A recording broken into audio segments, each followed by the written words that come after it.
tsansa, no?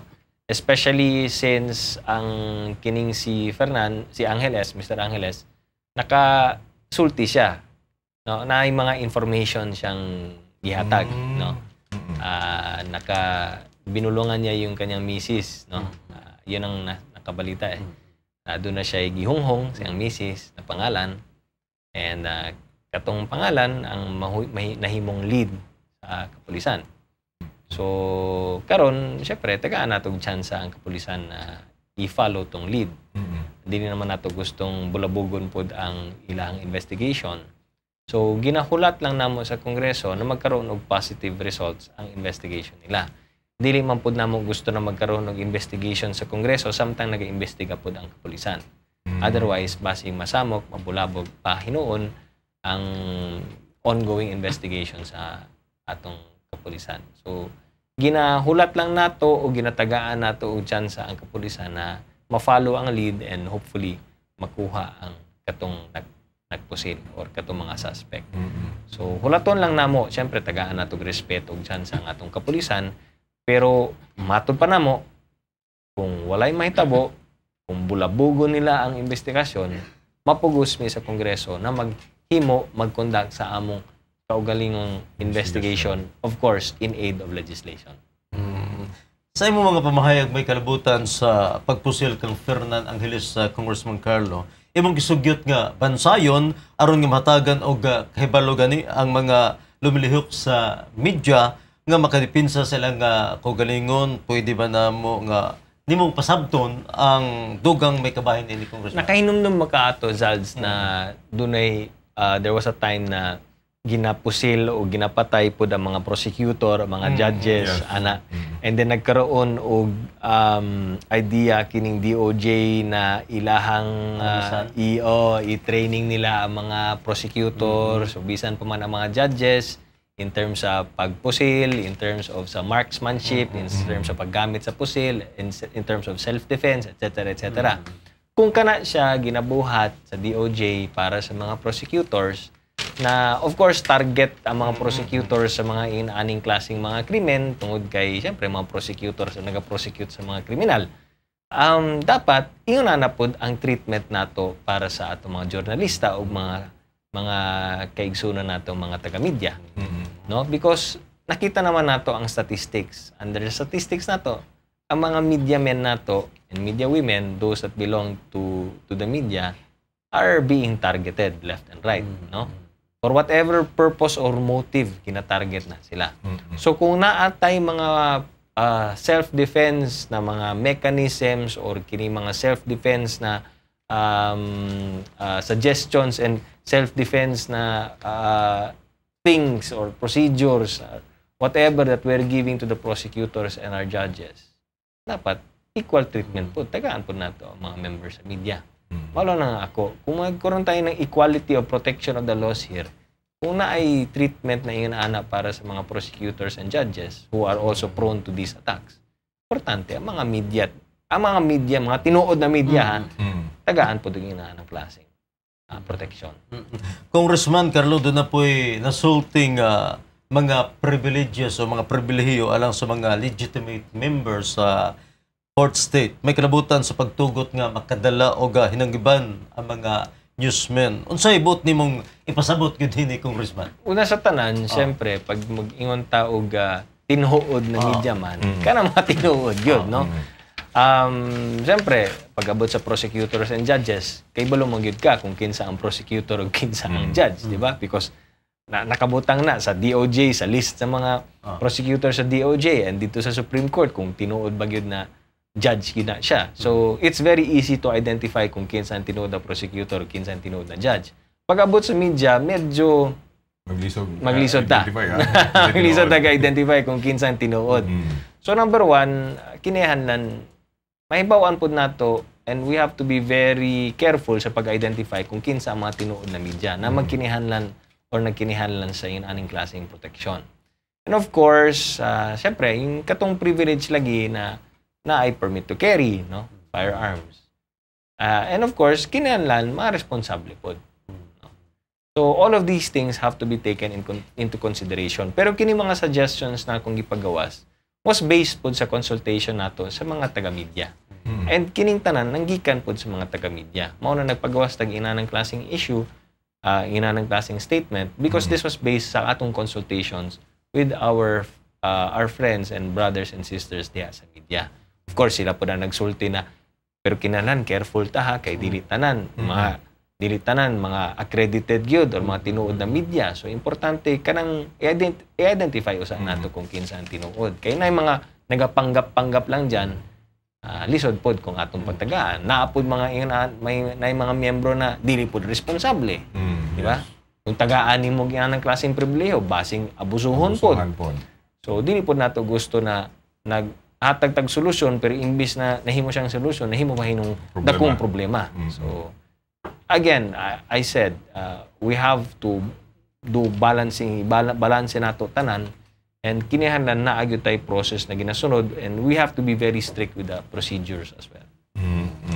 Okay, dinhi sa tuwang dakbayan sa Davao, Congressman, doon na pa'y duha ka kaso sa pagpamatay nga mga biktima ba sa mga taga-media. Ug ang kaso ni kinumdum kaniya John Porras Pala niyantong tuig 2004 ug kang kaso ni Ferdy Batman Lintuan niyantong tuig 2007.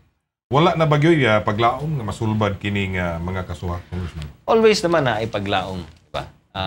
Para kanako of course the pressure and the attention should be diri sa atong mga kapulisan. And sa akong naibawan pod, ang PCIJ has been constantly following up on the cases as well. So naalagi hapon tay paglaom and I just hope na ang atong mga investigators, mga police investigators, wala pa sila mag-give up sa kaso. Ongoing pa man ang investigation, inapaunta na dili mahulog na hantod sa kanturan, ongoing ang investigation. Kinahanglan doon na kini pinalidad. Importante na for justice to be brought to the killers. So, importante, padayon lang gihapon ng atong pagpangutana, padayon lang gihapon ng atong mga follow-ups para at least kabalo ang mga police na doon na lang gihapon ang interest regarding sa mga kaso. Okay, aritas mga pangutana sa mga barangay, no?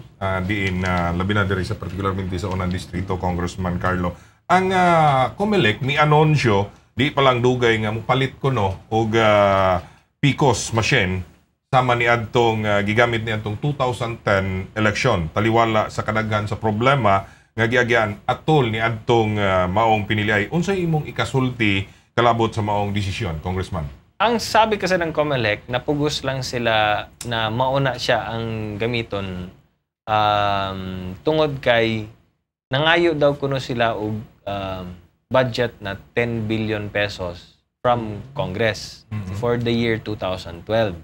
Ang gi-release or gi-approve lang sa Congress was 7 billion pesos. And tungod kay 7 billion pesos lang ang na-approve para silang budget, wala sila ilaing choice kundi kining dawaton kining option to purchase na gihatag sa Smartmatic. So under our contract manggod sa Smartmatic, doon na sila yung option to purchase. And this option to purchase is syempre ang machines ang PCOS machines tungod kay nagamit na last election, second hand na siya. And tungod kay second hand na siya, mas barato na siya. Now, if according to COMELEC, if Congress had approved the 10 billion budget that they were asking for, mas naay sila yung flexibility na maka-bid out or maka-explore ng other options such as buying newer machines or buying another kind of machine. Ang problema, tungod lagi kay 7 billion lang daw ang gihatag sa Kongreso, wala na sila laing choice kundi paliton kining mga second-hand machines gikan sa Smartmatic. So, mao daw na siya ang naitabo. And of course, dili pod gusto sa COMELEC na bubalik na pod sa manual counting. So, it was between a manual counting na election, or an automated election na PCOS machine lang gihapon ang gamiton na second-hand PCOS machine. So, ang gipili sa COMELEC is katong option to purchase. Anyway, matod pa sa COMELEC, niagi na daw ta sa 2010 elections na PCOS machine sa Smartmatic ang gigamit. So kung unsa man ang nahitabo ng mga kakulangan dito sa 2010, at least kabalo na ta unsa ang atong bantayan sa 2013. Compared with finding or purchasing another technology or another machine na wala pa ta masayod, basi pagabot sa 2013 tungod kay wa pa ta masayod niini o wa pa ta kabalo sa mga mga features ni ining bagong machine, basing hinuon magka-bulilyaso pa. At least sa PCOS machine sa Smartmatic, kabalo na ta, matod pa nila. So, mao na siya nitabo. Again, wa tay mahimo kay mo man ang decision sa COMELEC. Pero at least na may idea sa katong 2010 election nga mao na to siya gigamit, di ba? Pero Congressman, doon na ba pamaaging babagan ang COMELEC karon di na gyud makapalit ni sa gingon nga PCOS machines, Congressman? Dunay mga sektor na nagapangutana, naga-question dinhi sa pagpalit sa second-hand machines sa Smartmatic. Ang pinakauna nga legal issue is matod pa nila nganon na-extend sa Smartmatic ang option to purchase na matod pa dito sa original contract. It was only supposed to be at a certain date. I think it was December of 2011 na lang ang option to purchase, pero na-extend to March of 2012. So katong pag-extend lagi daw sa option to purchase, dili daw to siya valid. So doon ay naga-question niini. And then of course, napoy naga-question na dili naman daw automatic na under the law na kinihanan automated ang eleksyon. Pwede man nato daw kuno ibalik sa manual. Doon na po yung nagka-question na, sige, hybrid na lang atong buhaton, manual ang pag-ihap, electronic ang atong pag-transmit sa resulta. So, in other words, manual means to say isulat lang gihapon ang pangalan sa kandidato, iphon lang gihapon sa mga teacher, katong blackboard lang gihapon, taras-taras lang gihapon, pero ang resulta, i-encode sa computer, ang encoding sa computer, pagka human encode mo, itong i-transmit electronically. So, doon na po'y ingana ng klaseng suggestion na hybrid. But again, it's a legal issue. Kung nai gustong mag-question sa pag-purchase sa PCOS machine, they can always go to the Supreme Court. So, right now, wala pa yung moves na isakat dito sa Supreme Court. But I really don't know. Basing na mag-question, basing wala, wata kabalo. So, abangan na lang nato.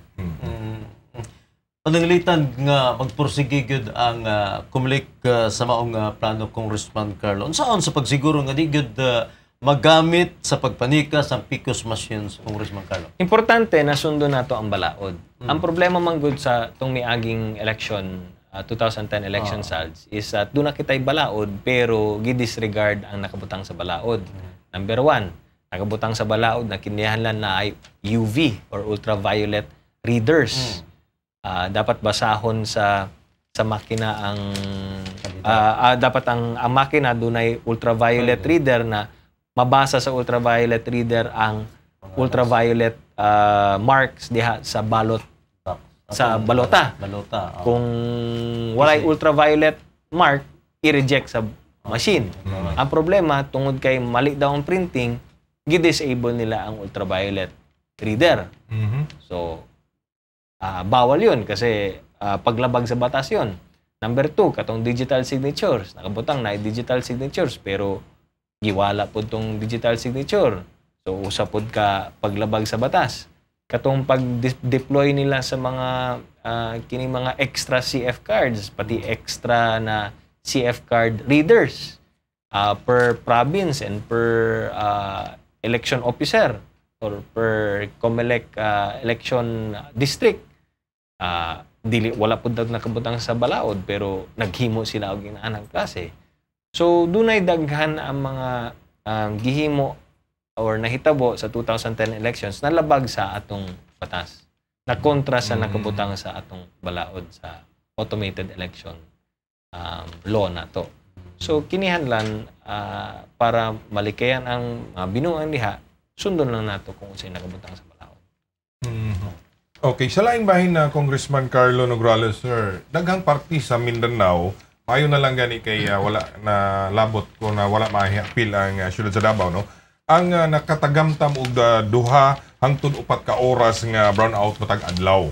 Og si Mindanao Development Authority Chair Lualhati Antonio nanawagan na og congressional inquiry kalabot miini. Unsa na ang tubag sa panawagan ni Secretary Antonio, sir? Actually, Toy, dugay naman nagapangayo og congressional inquiry ang mga Mindanao congressmen regarding sa energy crisis sa Mindanao. Pero kana siya nahulog siyempre sa Committee on Energy diha sa Kongreso under kay Congresswoman Abad, ang misis ni Secretary Butch Abad. No? And right now, obviously, ang mga Mindanao congressmen ilang gina-follow up to siya, especially now na si Secretary Lualhati has also been following it up. So, hulat na lang ta, nakapending na siya sa Committee on Energy and it's awaiting kining congressional inquiry. So, gina-follow up naman na sa atong mga kongresista sa Mindanao and gina-follow up po na sa atong chairman sa Committee on Mindanao Affairs. So, I think we should just push harder na magkaroon na gyud tinuod na congressional inquiry regarding sa problema sa brownout sa Mindanao. Okay. Okay, matod ni North Cotabato Governor Lala Mendoza, Congressman, nga artificial lang kuno ang power shortage aron walay musupak kung ibaligya sa gobyerno ang mga planta sa kuryente ngadto sa mga pribadong kumpanya, no? Ang mamahimong investigasyon ba sa Kongreso makasulbad sa maong issue? Well, that's one of the issues na itakal namin, no? And obviously, kung magkaroon ng congressional inquiry, usa sa mga spokespersons nato will be Congresswoman, well, now Governor Lala. No? So, she has to clarify kung unsa tong iyang buti pasabot regarding her statement and kung naa siya yung mga information regarding niana. So, usapod ka na sa atong pwedeng ipangutana diha. That's why importante na magkaroon na og congressional inquiry para ang tanang mga stakeholders mapangutana pud nato, no? Because obviously ang si Minda chair na si Antonino na siya daghang information. And we'd also like to hear kung sa mga information gikan pud sa iya. So hopefully if magkaroon man ang congressional inquiry kining tanan ng mga impormasyon magpagawas and madungog namo para kung dunay mga bag-ong balaod na kinahanglan natong himuon and kung dunay mga bag-ong mga patakaran ug mga implementation of whatever na kinahanglan natong buhaton or i-pressure buhaton nato. Gikan na yun sa Malacanang nga ilan ang gitahasan si Energy Secretary Rene Almendras nga mangita gani og pamaagi aron nga unsaon gyud pagsulbad ang gingon nga krisis sa kuryente diri sa Mindanao ug ipresentar ang gingon nga nakitang solusyon ngadto sa mga kongresista nga nagagikan sa Mindanao. Ang pangutana nagsugod na ba daw og lihok si Secretary Almendras aron nga makabot ang maong tumong Congressman Carlo? We're waiting for Secretary Almendras's report, no. Kinihan lang importante pud na madungog nato ang report gikan siya ha. But especially right now kay padulong na ta sa summer months, no. Siyempre kabalo man gyud